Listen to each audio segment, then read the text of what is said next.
¿Sabías que las estadísticas dicen que los seres humanos tenemos aproximadamente 60.000 pensamientos al día? Y el 90% de ellos, si no nos cuidamos y si no hacemos algo, podrían ser todos negativos. La mayoría de pensamientos que nosotros tenemos son de cosas que podrían llegar a suceder, pero que sin embargo no son así, sino que es una batalla mental que muchos de nosotros tenemos que librar constantemente. La mayoría de cosas que tú piensas a diario son cosas que te pueden acontecer, que te pueden botar del trabajo, que puedes tener un conflicto en el hogar, que te puede dejar la esposa, o que te puede venir una deuda grande, o que te puedes enfermar. Y todos esos pensamientos generan en nosotros una ansiedad y un estrés. Y por eso muchas personas se enferman y no saben cuál fue la causa. Pues la causa fue que no supiste librar con las batallas en la mente. Por eso es importante saber que no estamos solos y que Dios está con nosotros.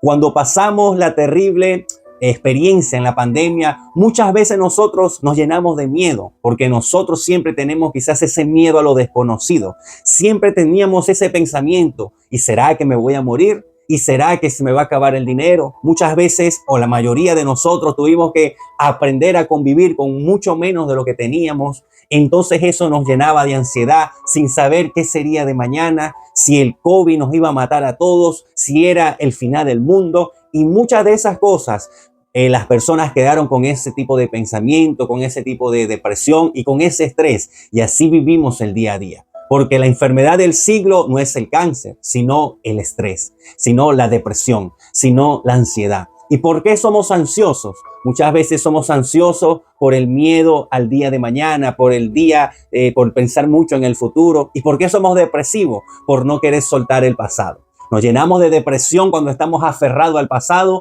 y nos llenamos de afán y de ansiedad cuando pensamos mucho en el futuro. Pues tenemos que aprender a equilibrarnos. ¿Y cómo hacemos eso? Aquí es donde viene la intervención divina.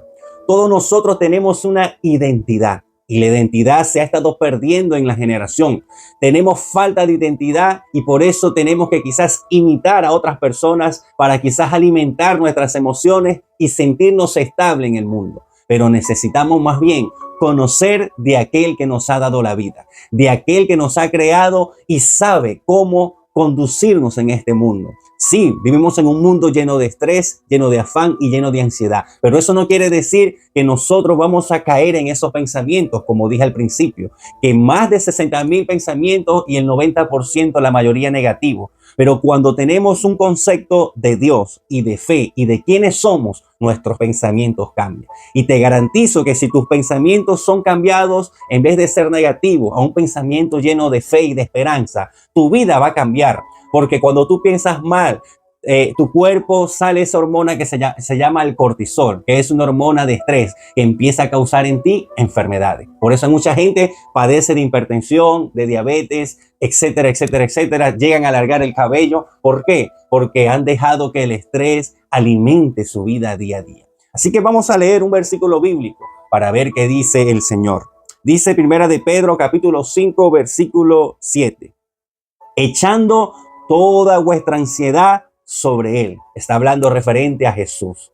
Y dice la Biblia: echa toda tu ansiedad sobre Él, o sea, sobre Jesús, porque Él tiene cuidado de vosotros. Si tú en este día le dices al Señor: Padre, yo por mucho tiempo he vivido estresado, afanado, he tenido ataques de depresión, pues yo hoy te quiero entregar todo eso a ti, porque he entendido que no me pertenece, que muchas de estas cosas fueron causas del pasado o causas del futuro, pero yo quiero hoy aprender a depender de ti, a creer de que mañana tú vas a estar conmigo. Dice claramente que Él cuida de ti, que Él cuida de nosotros. Yo quiero depender de ti a partir de ahora, porque si aprendes a depender de Dios, tu carga se va a ir, tu estrés se va a ir y todas esas enfermedades tienen que irse. ¿Por qué? Porque ya vas a tener esa paz que tú y yo necesitamos. Y ya no vamos a estar afanados por el día de mañana, sino que vamos a aprender a depender de ese Dios. Así que tú que me escuchas, necesitamos depender de ese Dios, pero primero necesito conocer. Si conociéramos lo mucho que Dios nos ama y que está dispuesto a cuidarnos y a hacer con nosotros muchas cosas maravillosas, aprendiéramos a depositar todas nuestras cargas en Él y no llevar esa carga del día de mañana, del futuro, de la universidad, del colegio, del trabajo, de los hijos, sino que aprendiéramos a saber que nuestros hijos le pertenecen a Dios, que tu vida le pertenece a Dios y Él es el que va a suplir todas tus necesidades a su tiempo. Así que en este día vamos a reflexionar y recuerda que tus pensamientos no te dominen. Las batallas primero se libran en la mente para que después se hagan realidad en el presente. Dios te bendiga en este día. Te saluda tu hermano y amigo Richard Pérez. Bendiciones.